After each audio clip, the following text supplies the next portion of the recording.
안녕하세요. 나지막이 읽는 밤입니다. 오늘 함께 나눌 이야기는 안톤 체호프의 단편소설 격변입니다.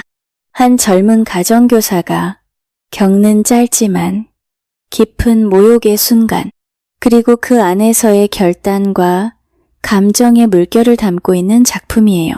잔잔하면서도 마음 깊숙이 울림을 주는 체호프, 특유의 시선이 느껴지는 이야기입니다. 잠시 마음을 내려놓고 조용히 이야기에 귀 기울여 보세요.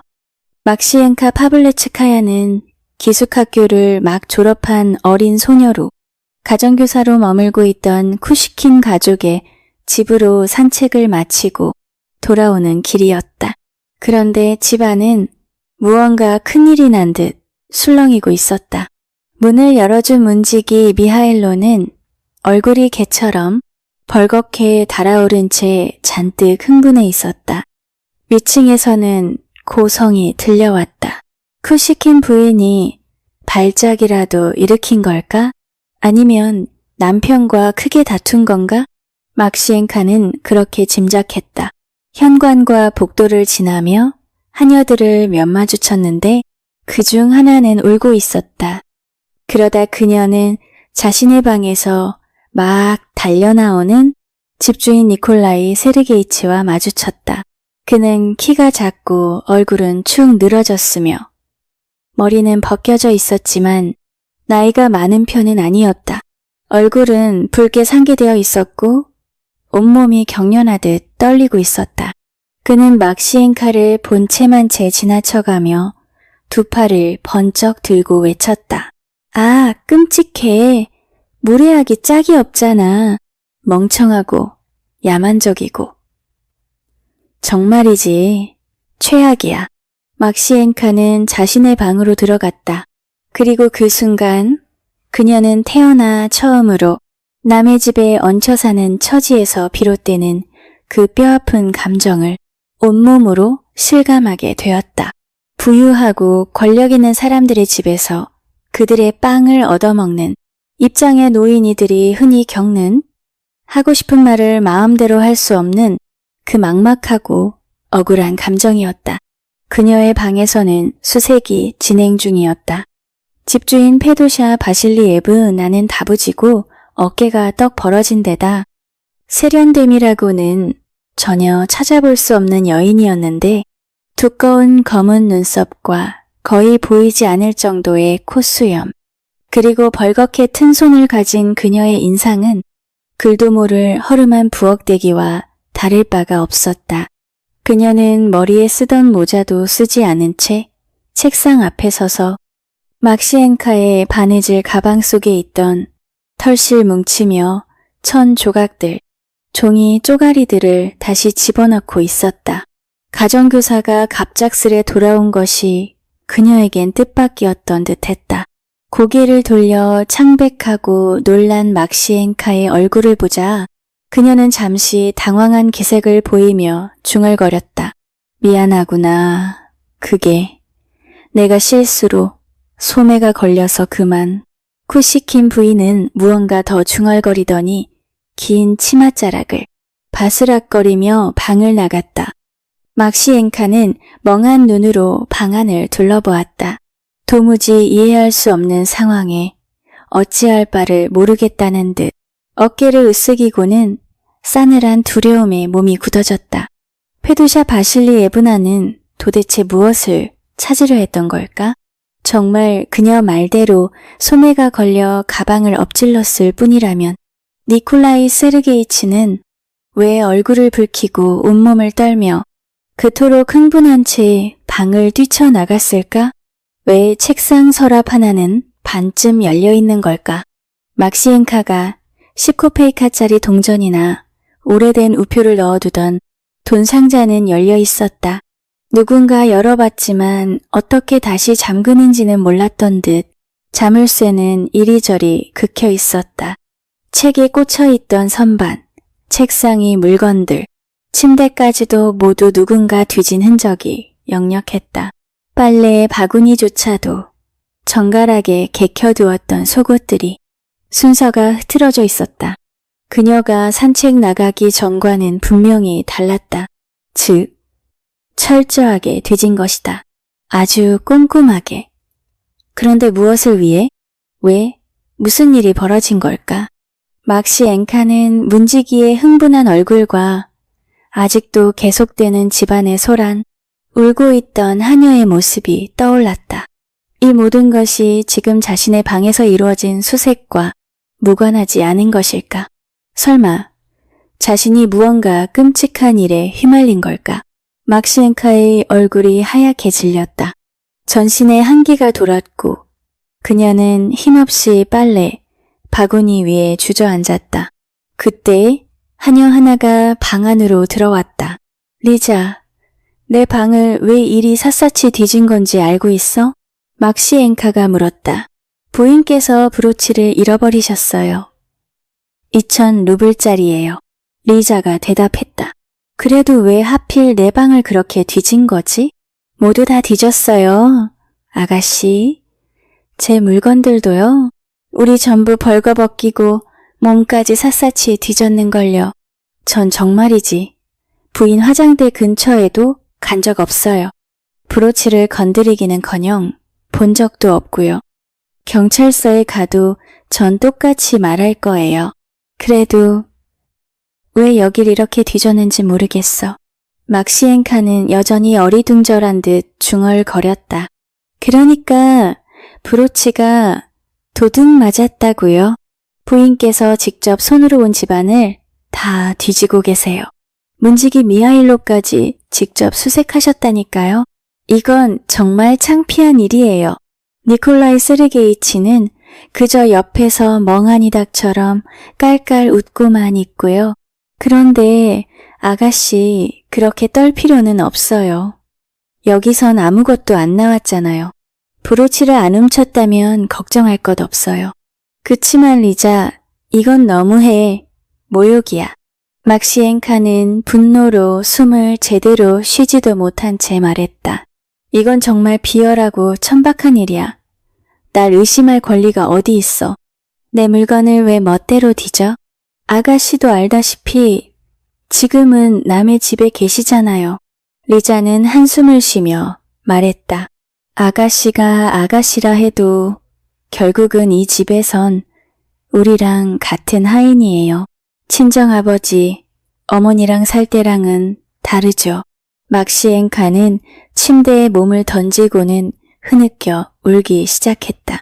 평생 단 한 번도 이런 수모를 겪은 적이 없었다. 이렇게 모욕적인 일을 당한 것도 처음이었다. 교육도 제대로 받고 품위 있게 자라난 교사의 딸인 자신이 도둑으로 의심받다니, 거리의 여자처럼 몸까지 수색당하다니, 그녀에게 이보다 더한 모욕은 상상조차 할 수 없었다.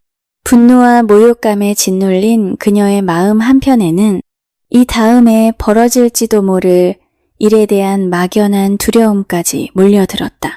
터무니없는 상상들이 머릿속을 어지럽혔다. 도둑으로 의심받았다는 것은 그들이 그녀를 체포할 수도 있다는 뜻 아닌가. 벌거벗기고 몸을 샅샅이 뒤진 다음 군인들 호의를 받으며 거리로 끌고 나가 차디차고 어두운 감옥, 쥐와 존벌레가 득실대는 감방, 마치 타라카노프 공주가 갇혀있던 지하 감옥 같은 고대에 집어넣을지도 몰라. 그런 상황에서 누가 자신을 지켜줄 수 있을까? 그녀의 부모는 멀고 먼 지방에 살고 있었고 이곳까지 올 여유조차 없었다. 수도 안에서는 마치 황무지에 홀로 떨어진 사람처럼 친구도 친척도 없었다. 누구도 그녀를 대신해 나서줄 수 없었다. 그들이 마음만 먹으면 무슨 일이든 할 수 있는 처지였다. 난 모든 재판소에, 모든 변호사에게 찾아갈 거야.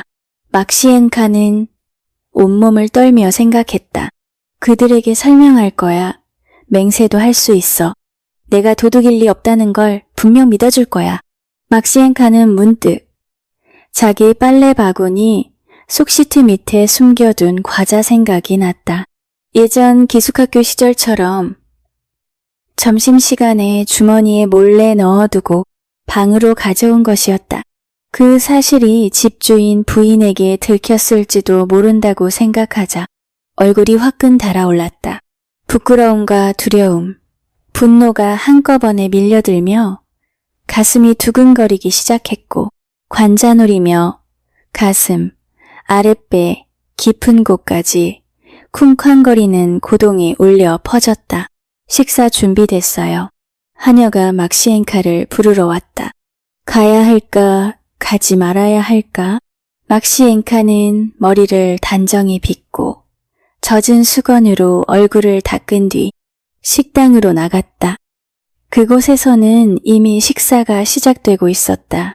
식탁 한쪽 끝에는 페도샤 바실리예브나가 어리석고도 엄한 표정으로 앉아 있었고 반대편에는 니콜라이 세르게이치가 자리하고 있었다. 양옆에는 손님들과 아이들이 앉아 있었다. 2명의 하인이 연미복에 흰 장갑을 끼고 음식을 날랐다. 집안에 무슨 일이 있었는지, 쿠시킨 부인이 무슨 곤란을 겪고 있는지 모두가 알고 있었다. 그래서 아무도 입을 열지 않았다. 들리는 것이라곤 씹는 소리와 접시에 부딪히는 숟가락 소리뿐이었다. 가장 먼저 입을 연 사람은 바로 집주인 부인이었다. 3번째 요리는 뭐지? 집주인 부인은 지친 듯 어딘가 모욕당한 듯한 목소리로 하인에게 물었다. 러시아식 철갑상어 요리입니다. 하인이 대답했다. 그건 내가 시킨 거야, 페냐? 니콜라이 세르게이치가 서둘러 말했다. 생선이 좀 먹고 싶었거든. 당신이 마음에 안 든다면 마쉐르 그냥 내보내지 마. 내가 시킨 거니까. 페도샤 바실리예브나는 자기가 직접 고르지 않은 음식은 싫어하는 편이었다. 그녀의 눈가에는 눈물이 그렁그렁 맺혔다. 자자, 우리 너무 흥분하지 맙시다. 가정주치 마미코프가 달콤한 목소리로 말했다. 그는 그녀의 팔을 가볍게 건드리며 달콤한 미소를 머금은 채 덧붙였다. 이미 신경이 예민해져 있는 상태잖아요. 브로치 일은 잊읍시다. 건강이 2,000루블보다 훨씬 중요하니까요. 난 그 2,000루블이 아까운 게 아니에요. 부인이 대답했다. 커다란 눈물 한 방울이 그녀의 뺨을 타고 흘러내렸다. 정말 끔찍한 건 그 행위 자체예요. 도둑을 집안에 두고는 도저히 못 살겠어요. 잃어버린 건 아무것도 아깝지 않아요. 그런데 내 호의를 그렇게 배신하다니. 이렇게 은혜를 원수로 갚는다고요. 모두가 접시만 바라보고 있었지만 막시엔카는 그 말이 끝나자마자 마치 모두가 자기만 쳐다보는 것 같은 기분이 들었다. 목이 꽉 메였고 눈물이 터져 나왔다. 그녀는 손수건을 입에 가져다 대며 말했다. 죄송합니다. 참을 수가 없네요. 머리가 아파서 실례하겠습니다. 그리고는 의자를 덜컥 소리내며 밀고 일어나 어색한 걸음으로 식당을 빠져나갔다. 창피함과 수치심은 더욱 깊어져 갔다. 도대체 이게 무슨 짓이람? 니콜라이 세르게이치는 얼굴을 찌푸리며 말했다. 굳이 그 애방까지 뒤질 필요가 있었나? 정말 지나쳤어. 내가 그 애가 브로치를 훔쳤다고 단정하는 건 아니에요. 페도샤 바실리예브나가 말했다. 하지만 당신은 그 애를 믿을 수 있어요? 솔직히 말해 요즘 그 배운 티만 잔뜩 든 가난한 계집애들 난 별로 신뢰가 안 가요. 그래도 페냐 그건 좀 부적절했어. 미안하지만 당신에겐 그런 수색을 할 법적 권한이 없잖아. 당신 내법이 어쨌는지는 몰라요. 난 다만 브로치를 잃어버렸다는 것만 알아요. 그리고 반드시 찾아낼 거예요. 그녀는 포크를 접시에 쿵 내리치며 소리를 냈고 눈빛은 분노로 번뜩였다. 당신은 그저 밥이나 먹어요. 쓸데없는 일에 참견 말고. 니콜라이 세르게이치는 순순히 고개를 숙이며 한숨을 내쉬었다. 그 사이 막시 앵카는 자신의 방에 도착하자마자 침대 위에 몸을 내던졌다. 이제 그녀는 더 이상 두렵지도 부끄럽지도 않았다. 오직 한 가지 감정만이 온몸을 채우고 있었다. 일단 고집세고 뻔뻔하고 머리는 둔하면서도 잘 사는 여자의 뺨을 가서 한 대 때려주고 싶다는 강렬한 충동이었다. 막시엔카는 침대에 엎드린 채 베개에 얼굴을 묻고 상상 속에서 이런 꿈을 그렸다. 가장 값비싼 브로치를 사서 그 오만한 여자의 얼굴에 던져주는 상상. 하느님께서 부디 페도샤 바실리 예브나를 파멸하게 하시고 거리를 떠돌며 구걸하게 하시며 가난과 의존의 비참함을 뼛속 깊이 겪게 하신다면, 그리고 그녀에게 모욕을 줬던 바로 그 막시엔카가 자비를 베풀어 구제해주는 날이 온다면, 만약 자신에게 큰 유산이 생겨 마차를 사게 되고 그 마차를 타고 요란하게 저택 창문 앞을 지나가면서 그 여자의 질투, 어린 시선을 받게 된다면 얼마나 통쾌할까. 하지만 그런 것들은 그저 꿈일 뿐이었다.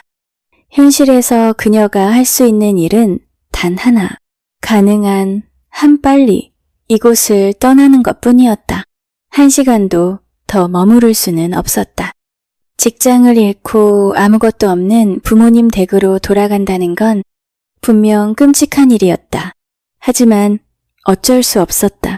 막시엔카는 더 이상 그 여자의 얼굴을 보는 것도, 이 좁은 방에 있는 것도 견딜 수 없었다. 이 집 안에 있는 것만으로도 숨이 막히고 마음이 짓눌렸다. 병에 대한 집착과 스스로 귀족이라 착각하는 우쭐됨으로 가득 찬 페도샤 바실리 에브나에 대한 혐오감은 세상 모든 것이 조잡하고 천박하게 보이게 만들었다. 막시엔카는 벌떡 일어나 짐을 싸기 시작했다. 그때 조용히 문가로 다가온 니콜라이 세르게이치가 부드럽고 억눌린 목소리로 말했다. 들어가도 될까요? 들어오세요. 막시엔카가 대답했다. 그가 방 안으로 들어와 문 근처에 멈춰섰다. 눈은 흐릿했고 빨간 작은 코는 번들거렸다. 그는 식사 후 늘 맥주를 마시곤 했는데 그 기운은 그의 비틀거리는 걸음걸이와 흐물흐물한 손끝에서도 느껴졌다. 이게 뭐예요? 그가 빨래, 바구니를 가리키며 물었다. 짐을 싸는 중이에요. 용서하세요, 니콜라이 세르게이치. 하지만 이 집에는 더 이상 머물 수 없어요. 이번 수색으로 깊은 모욕을 느꼈습니다. 그 마음 이해해요. 하지만 떠나는 건 옳지 않아요. 왜 그래야 하죠? 물건을 뒤진 건 사실이지만 당신은 당신한테 해가 된 건 아니잖아요? 막시엔카는 아무 말 없이 짐을 계속 쌌다. 니콜라이 세르게이치는 자기 콧수염을 꼬집으며 무슨 말을 더 해야 할지 고민하는 듯 하더니 아첨 섞인 목소리로 말을 이었다. 나도 물론 이해는 해요. 하지만 좀 참아줘야 해요. 당신도 알다시피 우리 집 사람은 신경질적이고 고집도 세잖아요. 너무 가혹하게 판단하지는 말아요. 막시엔카는 여전히 말없이 짐을 쌌다. 그렇게 기분이 상하셨다면 니콜라이 세르게이치는 말을 이었다. 원하신다면 사과할게요. 용서해주세요. 막시엔카는 아무 대답도 하지 않았다. 그저 몸을 더 깊이 숙여짐을 꾸릴 뿐이었다. 이 지치고 우유부단한 남자는 이 집안에서 아무런 존재감도 없었다.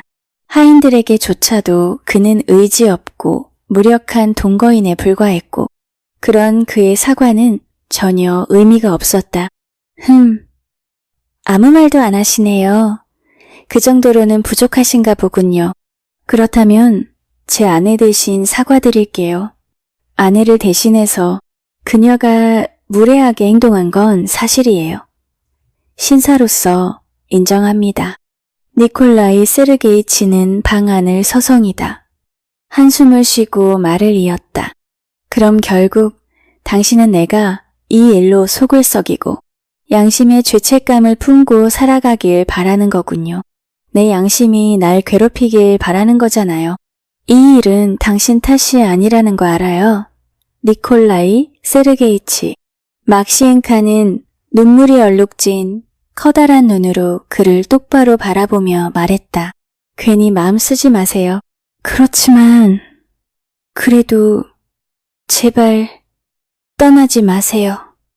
부탁이에요. 막시엔카는 고개를 저었다.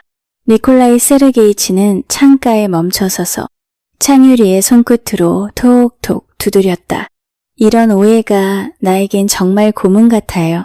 그가 말했다. 도대체 내가 무릎이라도 꿇어야 하겠어요. 뭐예요? 당신은 자존심이 상했다고 울고 짐 싸서 떠나겠다고 하는데 나도 자존심이 있어요. 그런데 당신은 그걸 조금도 생각 안 해주잖아요? 아니면 내가 평생 누구에게도 말하지 않은 비밀을 당신에게 털어놓길 바라는 거예요? 고해성사 때조차 말하지 못할걸요? 당신은 그걸 듣고 싶어요? 막시엔카는 아무 말도 하지 않았다. 내가 훔쳤어요. 그 브로치. 내가 가져갔다고요. 니콜라이 세르게이치는 다급하게 말했다. 이제 됐나요? 만족했어요? 그래요. 내가 가져간 거예요. 하지만 제발 좀 조용히 해줘요. 제발 부탁이에요. 누구한테도 말하지 마세요. 단 한마디도 반쯤 암시하는 것도 안 돼요. 막시엔카는 놀라고 두려운 마음에 말없이 짐을 꾸리기만 했다. 손에 잡히는 대로 옷가지를 움켜쥐고 구겨진 채로 바구니와 상자에 마구 쑤셔 넣었다.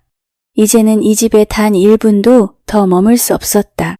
그가 그런 고백을 하고 난 후에도 자신이 이 집에서 어떻게 참고 지냈는지조차 이해할 수 없었다. 놀랄 일도 아니에요. 니콜라이 세르게이치는 잠시 뜸을 들인 뒤 말을 이었다. 이런 일 흔하잖아요. 나도 돈이 필요했고 그 여자는 절대 안 줘요. 이 집이랑 집 안의 물건들 전부 다 우리 아버지 돈으로 산 거예요. 다 내 거라고요. 그 브로치도 우리 어머니 것이었고 결국 전부 다 내 건데. 그런데 그 여자가 다 가져가 버렸죠. 법적으로 싸우는 건 그건 또 말도 안 되고 알잖아요. 제발 부탁이에요. 그냥 모른 척하고 여기에 남아줘요. 모든 걸 이해하면 모든 걸 용서할 수 있다고 하잖아요. 남아줄 수 있겠어요? 안 돼요. 막시엔카는 단호하게 말하며 몸을 떨기 시작했다. 그만두세요. 제발 저 좀 내버려 두세요. 그래, 하느님의 축복이 있기를. 니콜라이 세르게이치는 한숨을 쉬며 상자 옆에 걸상에 털썩 앉았다. 솔직히 말해서 아직도 분노라든가 멸시 같은 감정을 느낄 줄 아는 사람을 보면 난 좋더라고요. 이렇게 당신이 분노한 얼굴을 보고 있자면 정말 평생 앉아 있어도 좋겠어요. 그럼 결국 안 남겠다는 거군요? 이해해요? 어쩔 수 없지요? 그래요. 물론이에요. 당신은 괜찮겠지만 나는 이 지하실 같은 데서 꼼짝도 못하고 갇혀 살아야 해요.